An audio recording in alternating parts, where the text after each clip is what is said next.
13 सितंबर 2023 फैजपुर अटारी शेखोपुरा। एक खामोश रात जब सब अपने अपने घरों में सुकून से सो रहे थे, मगर एक दरवाजे पर खौफ दस्तक दे रहा था। दरवाजा जोर से खटखटाने के बाद आखिरकार दरवाजा तोड़ दिया जाता है। सादा कपड़ों में मलबूस 6 से 7 अफराद जबरदस्ती दरवाजा तोड़कर घर में दाखिल हो जाते हैं। एक माँ अपने बच्चों के सामने अपने शौहर को खींचते हुए देखती है।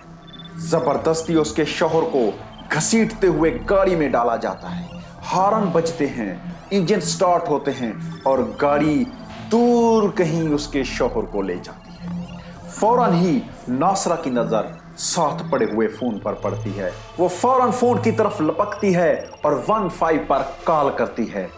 एक बीवी की आवाज, कानून से मदद की पुकार, मेरा शौहर अगवा हो गया, कोई बचाओ। मगर लाइन के उस पार खामोशी है, कोई मदद नहीं आती। कुछ देर बाद नासरा इशफाक के नंबर पर एक नामालूम नंबर से कॉल आती है, आगे मत बढ़ना वरना तुम अपने शौहर को कभी नहीं देख पाओ। फिर दूसरी आवाज इशफाक की आती है, नासरा वो तावान मांग रहे हैं 15 लाख रुपए। मगर लरजती हुई आवाज के साथ चीखो पुकार करते हुए नासरा मिन्नत समाजत करते हुए 2 लाख रुपए देने तक राजी हो जाती है। मगर 15 लाख रुपए से कम लेने के लिए कोई तैयार ही नहीं था। नासरा की आंखों में आंसू मगर ईमान में हौसला। ये कहानी सिर्फ नासरा इशफाक की नहीं बल्कि आज पाकिस्तान के हर शहरी की ये कहानी।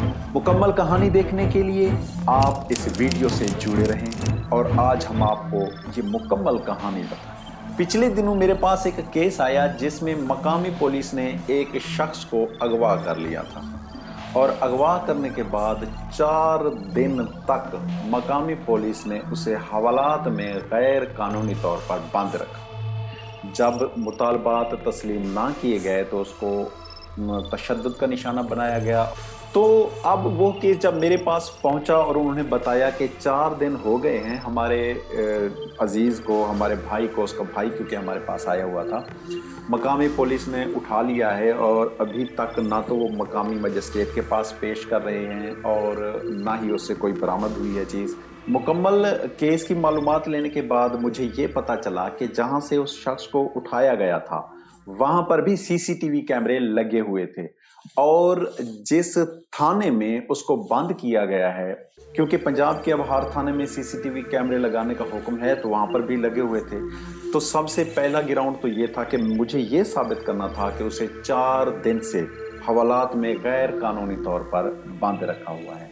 सबसे जो पहला मरहला था वो था कि हम पुलिस कस्टडी की गैर कानूनी कैद से उस बंदे को बरामद करवा के उनके वर्सा के हवाले करते। तो खैर उसके बाद हमने वो किया और उनके वर्सा के हवाले वो शख्स हमने दिलवा दिया।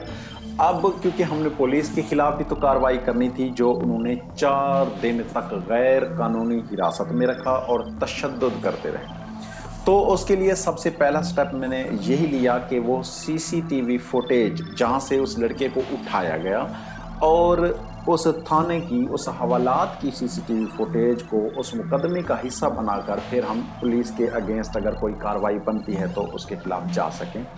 तो इसी दौरान जब जांच पड़ताल की और मैंने क्योंकि अपने आर्गूमेंट्स को मजबूत करने के लिए तमाम कानूनी जो दलाइल होते हैं वो देने थे, तो मैं स्टडी कर रहा था। तो इसी दौरान यह केस मेरे सामने से गुजरा, क्योंकि इसमें तमाम चीज़ें तरतीब से वाज़ेह हैं कि अगर कोई किसी को गैर कानूनी तौर पर उठा लेता है तो उसके पास क्या क्या रेमेडी होती हैं और वो थाने की सीसीटीवी फुटेज कैसे हासिल कर सकता है, और अगर किसी आम शहरी के पास पास कोई सीसीटीवी फुटेज हैं तो वो कैसे हासिल कर सकता है। इस केसला में ये तमाम चीज़ें हैं और कैसे नासरा इशफाक के साथ ये वक़ूआ हुआ और उसने कैसे ये सीसीटीवी फुटेज के लिए एप्लीकेशन दी और कौन कौन से सेक्शन जो होते हैं इसमें डिस्कस किए गए हैं, वो आज इसमें हम तफसील से आपको बयान करेंगे। ये सिर्फ मेरे केस की हद तक नहीं था, क्योंकि ये हर आम शहरी के लिए ज़रूरी है। आगे बढ़ते हैं हम इस हकीकी जजमेंट की तरफ और इस हकीकी वक़ूए की तरफ। तो मुकम्मल वीडियो देखने के लिए जुड़े रहें हमारी इस वीडियो के साथ।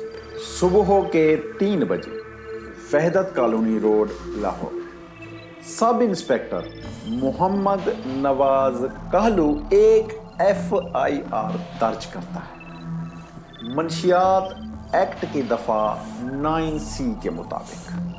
FIR के मुताबिक वो दावा करता है कि इशफाक अहमद से 1460 ग्राम चरस बरामद हुई, मगर नासरा जानती है कि यह सबूत झूठ का एक पहाड़ है।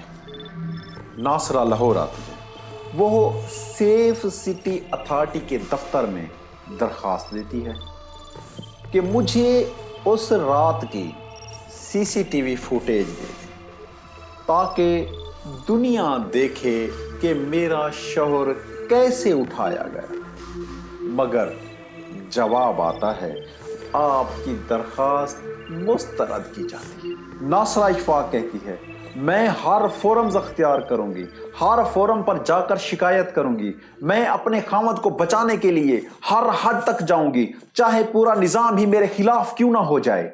मगर वो नहीं जानती थी, वो पाकिस्तान में रहती है और नासरा एक औरत है, और एक औरत हमारे मुआशरे में कमज़ोर समझी जाती है और वो निज़ाम नहीं बदल सकती। मगर नासरा पुरअज़्म इरादे के साथ खड़ी होती है और निज़ाम को बदलने के लिए निज़ाम के खिलाफ खड़ी हो जाती है और इंसाफ के लिए हर फोरम्स का दरवाज़ा खटखटाने की कोशिश करती है। नासरा जस्टिस ऑफ पीस लाहौर के पास जाती है।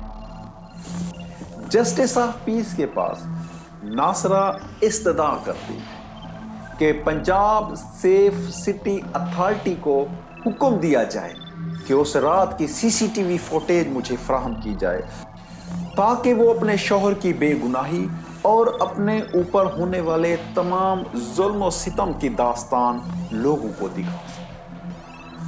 और इस्तदा करती है कि CDR जो उस वक्त कम्युनिकेशन हुई थी, जो उस वक्त नासरा के मोबाइल पे कॉल्स आई थी भत्ता तलब करने के लिए, उनकी CDR का डाटा भी पुलिस को हुक्म दिया जाए कि तहकीकात का हिस्सा बना, ताकि मुनसिफाना तहकीकात हो सके। मगर भोली भाली नासरा वो ये नहीं जानती थी कि वो तो पाकिस्तान में रहती है। मगर जस्टिस ऑफ पीस साहब ने हुक्म दिया, आपकी दरखास्त खारिज की जाती है, क्योंकि अगर जस्टिस ऑफ पीस ऐसा कोई हुक्म पास करता है तो वह तफ्तीश और तहकीक में मुदाखलत होगी। मगर नासरा के पास अभी तक हौसला, हिम्मत और अपने शौहर को बचाने के लिए जो जज्बा था वो अभी बाकी था।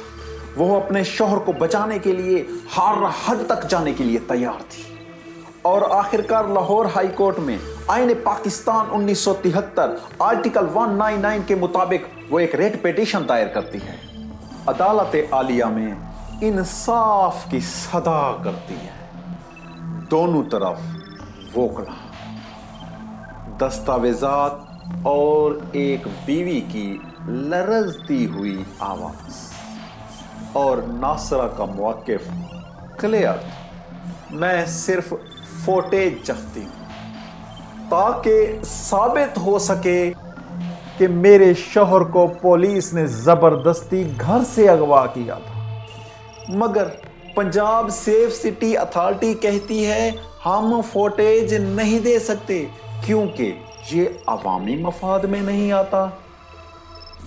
आखिरकार अदालत बोलती है, इतला का हक एक बुनियादी इंसानी हक है।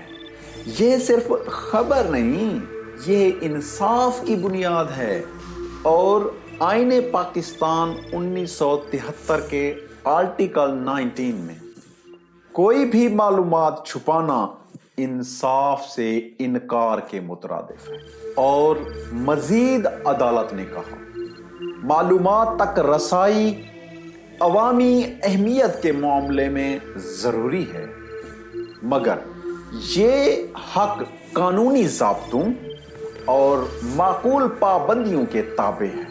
Punjab transparency and right to information act 2013 اس حق کی آئینی شکل ہے، مگر ناسا کا معاملہ فردی نوعیت کا ہے، عوامی اہمیت کے زمرے میں نہیں آتا۔ لہٰذا عدالت نے کہا پنجاب سیف سٹی اتھارٹی براہ راست فوٹیج نہیں دے سکتی، صرف تحقیقاتی اتھارٹی کو ہی یہ فوٹیج فراہم کی جا سکتی ہے۔ ناصرہ اشفاق نے کہا کہ جب پولیس خود ملزم ہو تو پھر انصاف کہاں سے مانگا جائے؟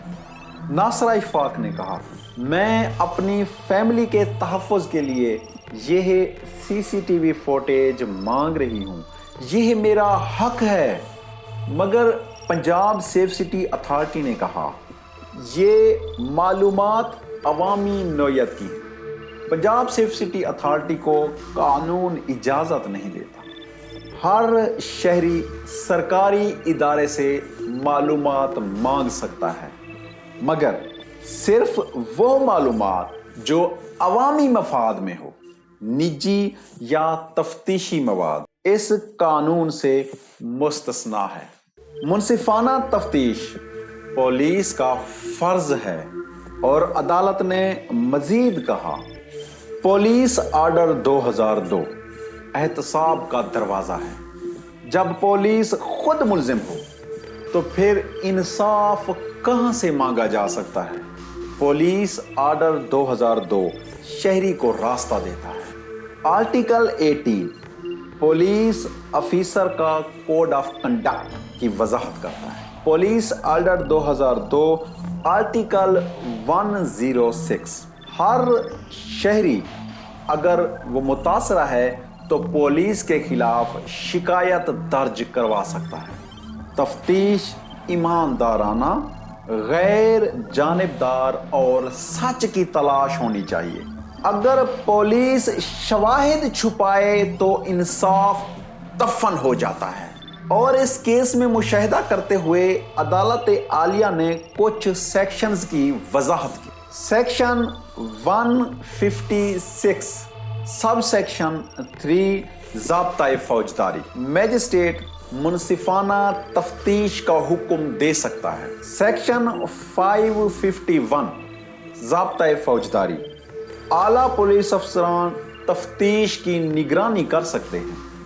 پولیس آرڈر 2002 آرٹیکل 18 اور آرٹیکل 106 کے مطابق متاثرہ فریق شکایت اتھارٹی کے پاس بھی جا سکتا ہے۔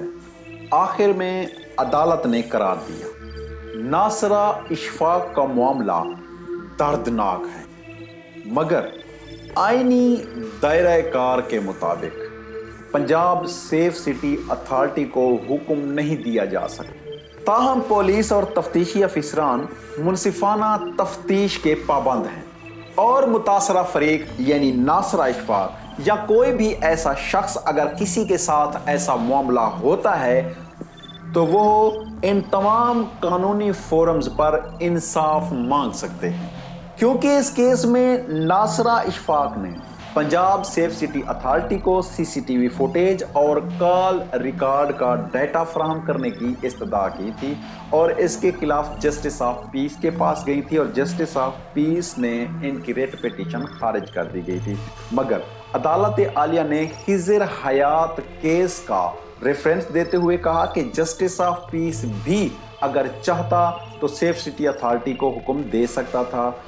اور اس کے علاوہ عدالت عالیہ نے کہا کہ جسٹس آف پیس کے علاوہ بھی میجسٹریٹ کے پاس بھی یہ اختیار ہے کہ 94 ضابطۂ فوجداری کے مطابق اپلیکیشن دے سکتے ہیں، اس میں بھی کوئی بھی ڈیٹا، کوئی بھی چیز اگر تفتیش کے لیے ضروری ہے تو میجسٹریٹ بھی وہ سی سی ٹی وی فوٹیج منگوا سکتا ہے اور میجسٹریٹ بھی ان کو حکم کر سکتا ہے۔ اور پولیس آرڈر 2002 آرٹیکل 18 اور آرٹیکل 106 کے مطابق ان تمام اعلیٰ افسران کو بھی اپلیکیشن دے کر سی سی ٹی وی فوٹیج اور کال ریکارڈ کا ڈیٹا طلب کیا جا سکتا ہے۔ مگر اس کیس میں کیونکہ یہ جو فورمز تھے، متعلقہ فورمز، ان کو اوائڈ کیا گیا تھا اور ان کو کیونکہ ایک مکمل پروسیس ہوتا ہے، اس پروسیس کو اڈاپٹ نہیں کیا گیا تھا۔ اس کیس میں چونکہ Nasira Ashfaq C C T V footage اور کال ریکارڈ کے لیے direct Punjab safe city authority کے پاس چلی گئی تھیں اور اس کے بعد وہ جسٹس آف پیس کے پاس گئی تھیں، مگر جو ان کے متعلقہ فورمز تھے جہاں پر اسے جانا چاہیے تھا وہاں وہ نہیں گئی تھی اور اس کے بعد وہ ڈائریکٹ ہائی کورٹ چلی گئی تھی۔ تو ہائی کورٹ نے کہا کہ جب وہ فورمز موجود ہیں تو پہلے ناصرہ اشفاق کو وہاں جانا چاہیے تھا اور اس کے بعد پھر جسٹس آف پیس کے پاس جانا چاہیے تھا۔ اگر یعنی متعلقہ جو فورمز تھے وہ ڈی پی او، ڈی ایس پیز اور ایس ایچ او تھے تو وہاں پہلے ان کو درخواست دینی چاہیے تھی۔ اگر وہ ان کی استدعا نہ سنتے تو تب میجسٹریٹ کے پاس یا جسٹس آف پیس کے پاس یا تب وہ ہائی کورٹ آ سکتی تھیں۔ اس متعلقہ کیس میں کیونکہ جو کال ریکارڈ تھا وہ تو تفتیشی افیسر نے حصہ بنا دیا تھا ریکارڈ کا، باقی سی سی ٹی وی فوٹیج کیونکہ زیادہ دن گزر گئے تھے اور ان کے پاس اب ڈیٹا محفوظ نہیں تھا۔ ان تمام سیکشنز اور ان تمام باتوں کی وضاحت کرتے ہوئے عدالت عالیہ نے یہ ریٹ پیٹیشن ڈسپوز آف کر۔ یہ کہانی صرف ناصرہ اشفاق کی نہیں، یہ کہانی ہر اس شخص کی ہے جو انصاف کے لیے لڑتا ہے۔ کیمرے کی آنکھ خاموش رہی مگر تاریخ نے دیکھ لیا کہ انصاف کبھی مرتا نہیں۔ ناصرہ اشفاق ہر اس شہری کی نمائندہ ہے جو انصاف کے لیے نظام سے لڑتا ہے۔ آخر میں یہ کیس ہمیں یاد دلاتا ہے کہ قانون صرف کتابوں میں نہیں، کرداروں میں بھی زندہ رہتا ہے۔ اور ناصرہ اشفاق نے ایک مثال قائم کر دی کہ قانون کے دروازے بند نہیں، بس دستک دینے والا چاہیے۔ ناظرین، یہ تھی ناصرہ اشفاق کی کہانی جس سے ہمیں یہ سبق ملتا ہے کہ انصاف کی راہ کبھی آسان نہیں، مگر سچائی ہمیشہ زندہ رہتی ہے۔